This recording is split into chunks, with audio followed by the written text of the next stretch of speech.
You are listening to Penne Pyro, Book 2 of the Jade Sommer Series, written by Nicolette Pierce. Copyright 2021. Audio copyright 2025 by Pierced Heart Publishing. Digitally narrated with full cast of voices.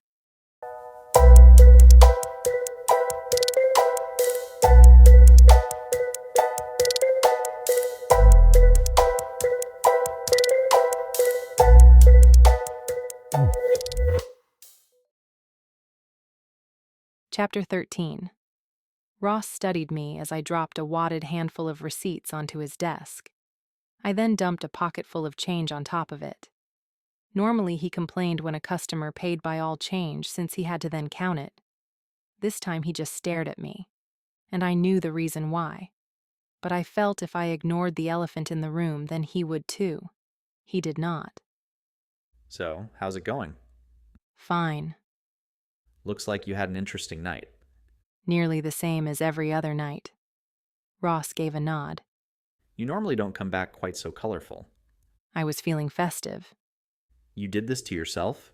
He questioned, knowing very well I didn't cover myself head to toe in colored powder. I looked like a dusty rainbow. No, I had the great privilege of delivering to a surprise party. They thought I was the surprise. He snorted. Did they at least apologize or give you a big tip? I only got a $5 tip for the 10 pizza delivery, but they promised to write a good review. I guess that's something. Hopefully they'd follow through with their promise. I'm heading home. I need to shower. See you tomorrow. I gave a nod. Pink and green powder sprinkled down from my hair. Ross grinned.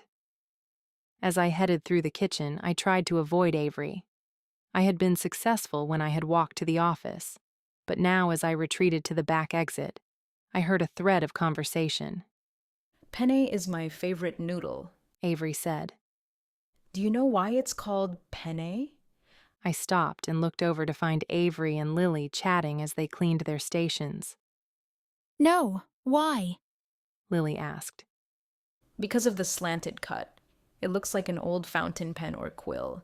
Penna is the singular of pen in Italian. Oh, I never knew that.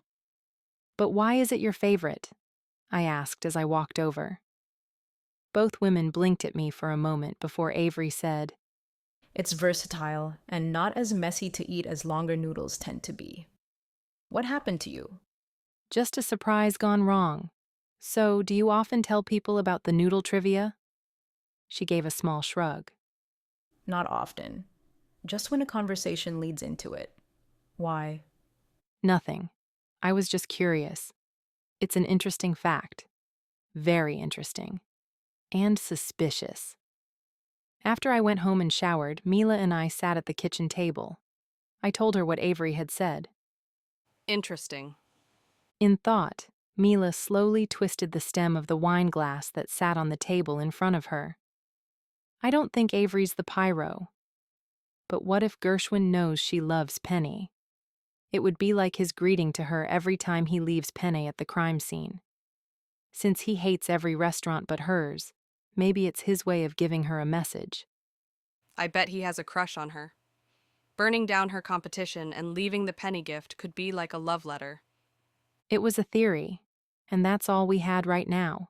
It wasn't anything that I was going to tell Logan. Did you look to see if he reviewed the Brazilian restaurant that burned down? I asked. She nodded. Per usual, he gave it 5 rotten tomatoes. Then I guess between this latest fire, he's still #1 suspect in my book. I think so too. She cocked her head to the side. Her dark hair brushed against her shoulders as she looked at me. You still have a bit of purple in your hair. I sighed. I washed my hair twice. I might have to go on a delivery run sometime. You always come back with a story. Feel free. I'd love a night just staying at the restaurant. Want to trade jobs tomorrow? Sure. I wouldn't get tip money, but at least it would be a relaxing night. By the way, did Yves Battier come in? Not sure. Your mom and I thought that one of the diners could have been him, since he ate alone. He took one glance at the menu handed it back, and ordered right away.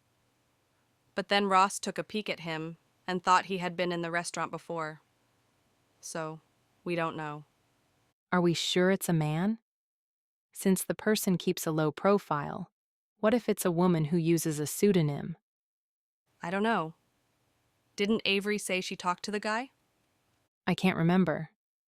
Maybe they communicate by email or something. What if it's really Gershwin? She thought for a moment. I guess. But as far as I know, Yves Battier doesn't give everyone bad reviews. Gershwin, on the other hand, probably gave his own grandma a bad review. That was true. I guess I was just hoping for a connection. It seemed weird that Avery's favorite noodle was the one getting left at the scene of the crime. Maybe the real Pyro was Avery. If Avery went to jail, Logan would be free. But I knew that was just wishful hoping on my part. A girl could dream. It was 8 in the morning when someone knocked on the door. I was in a deep sleep and heard the noise, but I incorporated the sound into my dream of Nana cannonballing into the pool. I'm not sure why a body hitting the water at cannonball speeds would sound like a rap against a wooden door, but dreams never did make much sense to me. It took a second round of knocking before I finally stirred out of bed and shuffled out to the living room. Looking through the peephole, I saw Kobe. He was just about to raise his hand to knock again when I flipped the lock and opened the door. "Why are you here?" "And so early?" I asked, noticing that his hair wasn't styled. With locks of hair that fell around his face, he seemed younger. He slipped through into the living room and closed the door. I have some bad news. "Is it about the sumo wrestling match?" I asked. How did you know? Doesn't take a rocket scientist to know this problem wasn't going to go away. What happened? Sparrow found me. Said he did what he could to appease the gamblers, but they want a rematch. What happens if they don't get a rematch? Well, I asked Sparrow that too. It's not good. In fact, I guess there are secondary wagers now. Like what? What you will wear, if the match will be interrupted again, if you'll use baby oil. I get the idea. Sparrow says the match has to be underground so it doesn't get interrupted. Where is underground? I don't know.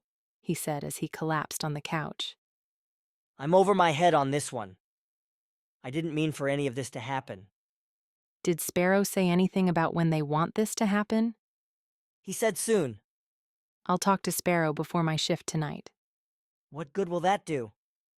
I need more information than just underground and soon. Does that mean you might be willing to rematch? I said I would. I just want to be safe about it. He has to give me assurances before I agree to anything. I'm so sorry about all of this. I'll make it up to you, I swear. You already know how to make it up to me. He sighed. I know. I promise to never ask you to help on another project for my channel.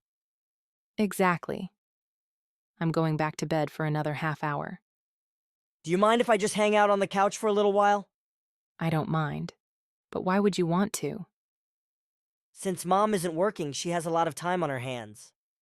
Ah, you're hiding from her. She's out of control. She's cleaned every square inch of the house, inside and out. She's constantly ripping Dad to shreds, even though he's not even at home. Even with my noise-canceling headphones on, all I hear is her voice. Have you talked to your dad at all? He's hanging out with Uncle Sal. They said they might be in to get dinner tonight since Mom will be at home. I think he's okay, but it's not like we talk much. If he's with Uncle Sal, then he's probably having a great time. Probably. How's your dad? He looked a little worse for wear the other day. I don't know. I have to check in on him. Well, don't let me stop you from sleeping. I'll be quiet. I glanced at him and wondered if he had slept at all. With the lights off and only the morning sun filtering through the windows, I hadn't noticed the darkness under his eyes right away. But the crescents were there. I pulled a throw blanket from a basket near the couch and tossed it to him before I crawled back into bed. But even as I tried to fall asleep, I knew it was a futile effort. I had too many thoughts swirling. At the front was my impending doom at the rematch. I had no real choice but to pull up my big girl pants and get it over with. And secondary, just who was the Penne Pyro? Had another restaurant fallen victim while I slept? Who would be the next unlucky victim? Piatto Perfetto? As I stared at my ceiling in thought, a soft snore came from the living room. And then there was a tapping sound on my open door. I looked over to find Mila in a red silk robe and fuzzy cat slippers. Her hair sprung like corkscrews around her head. "That's a new look," I said. She yawned. When did Kobe get here? "Maybe 5 minutes ago. He's worried about the rematch." You should be worried too. I am. But I have so many other worries that they all seem to get jumbled up together. She shuffled over and collapsed on the bed next to me. We both stared at the ceiling. We need a spa day. "Have you seen my tip jar?" I asked, pointing to the jar with singles and change stuffed in it. "I was hoping to pay you rent, but now I'm just wondering if I can pay for the electric bill." Is money one of the things you're worried about? "Of course. You should be worried too. I'm leeching off of you. You don't look much like a leech. You know what I mean." I do. And you can stop worrying about money. I know you aren't taking advantage of me. You're not that kind of a person. Just pay me what you can. But we do need a spa day, so I'm treating us to one. No arguments. How about I make an appointment for Monday? The restaurant will be closed, and we can lounge the day away.